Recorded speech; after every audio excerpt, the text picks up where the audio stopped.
Well, hey there, everyone. So it's a rather smoky, hazy day here at Youngstown Steel Heritage, but I'm probably the only person around who's not complaining about it, because if it wasn't smoky and hazy, it would be sunny and hot right now. It's actually bearable out here, so yeah, see? Keeping Mr. Sun on the other side of that smoke allows me to make some progress here. So, what are we working on today? Well, I think we're going to try to get a couple of the eccentrics installed next week on the Todd. These thick ones here are the low pressure eccentrics, and they've been they've been in storage for 30 years, moved more times than I can remember, been stored at different places, been on trucks and trailers and moved around and shuffled here and there, and finally we're going to put these things back on the engine. So what I'm doing here is I'm going to use the torch, and I've got some Cosmoline on the wear surface there. Been burning that stuff off. Just basically go over the whole thing with the torch and burn off whatever is oily or, scaled or paint or anything like that. These things were not painted. I'm not going to paint them. I think we'll go over them with the rust converter, but that'll be it, because they're gonna be full of oil. So no sense in painting them. Now the rod itself, we'll paint that. It was originally gray, so we'll clean this up and then put the gray paint on that. And then we've got the strap end to clean that up, find all the parts for it, and get that back together. So this is low pressure exhaust, so that means that one is low pressure intake. And we'll do the same thing on this one here in a little bit, get it cleaned up and ready to reinstall. Well, this is our so-called new flat car. This is the platform, or the flat car body that was sitting up on top of the hill for quite a while, ever since we bought those fleet of cars at the auction. So I just threw it on a couple of trucks. It's leaning over to the side because I need to put blocks on the four corners for the side bearings. And then once that's done, it'll be just like the other flat car, except sit a little bit higher, because these trucks had an extra piece on them, and I'm not going to cut all that off. We'll just make this car a little bit higher. So over here we have the high pressure eccentric. So this one here, I haven't figured out which one's which yet. They're all stamped. I just have to uncover where the stamp is at to tell me what this one is. This one here just needs cleaned up to go back on. However, this one over here, I don't know if you can tell, but there's that big kink in it. And so this is going to require some work before it goes back on. So we're not even going to work on the HP side yet. I'm just going to leave these sit out here for the moment while we put the LP side together. One reason being is that we still haven't grouted in the bed plates and everything on the HP side. So here, let me go over here and turn the lights on. We haven't grouted into bed plates yet, so that means the oil pan is not grouted in, and we can't put the oil lines in. So if you put the eccentrics on the HP side, then you get oil all over the place, and I'd rather not. So we're not going to mess with that side. But over here, see, there's these two eccentrics themselves. And we'll have to pull this bridge back out.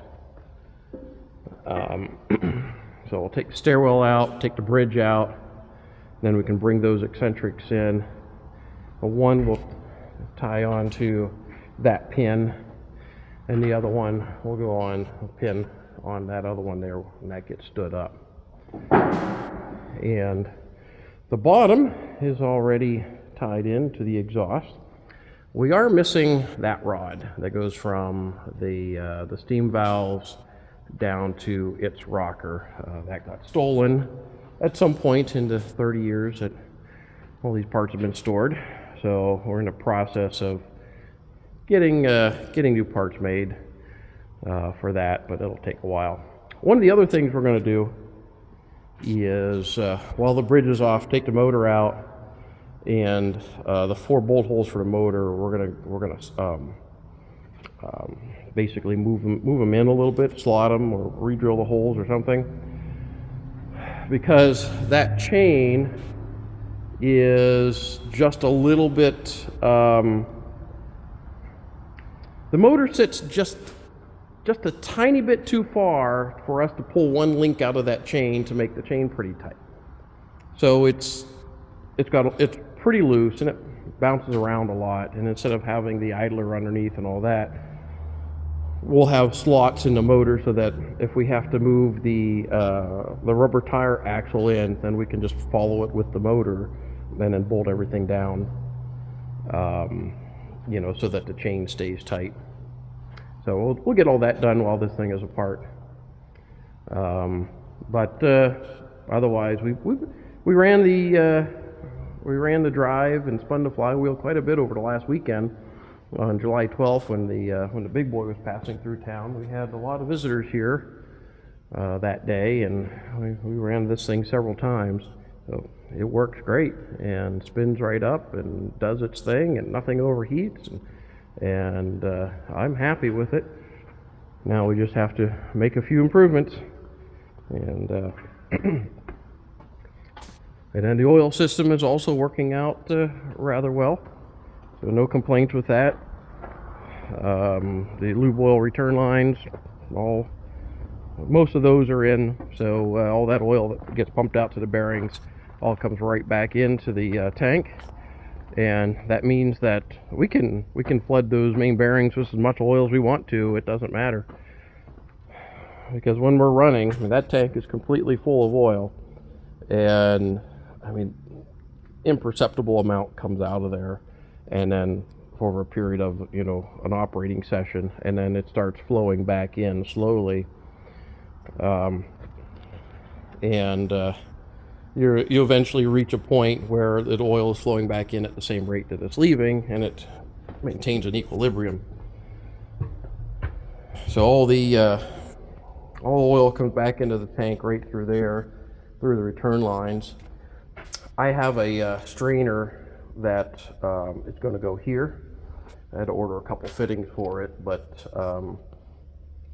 the oil will come in and then run through the strainer, and then there'll be a petcock at the bottom to drain any water out of it. Then the oil, of course, will rise back up and then go through here. And then there's a second, where this T is at, there's a second opportunity for any water to drop down into that drip leg there, and then just pure oil going back into the tank. So we're hoping, since the oil flows so slowly, coming back to the tank, that water will just separate out, and we won't get any perceptible water at all into the main oil reservoir, and also to stop any of the heavy crud and all that from coming back in. So, all right, everybody, I'm going to get back to work on those eccentrics, but I thought you'd just like to have a little update on where we're at on the Todd. All right, talk to you later.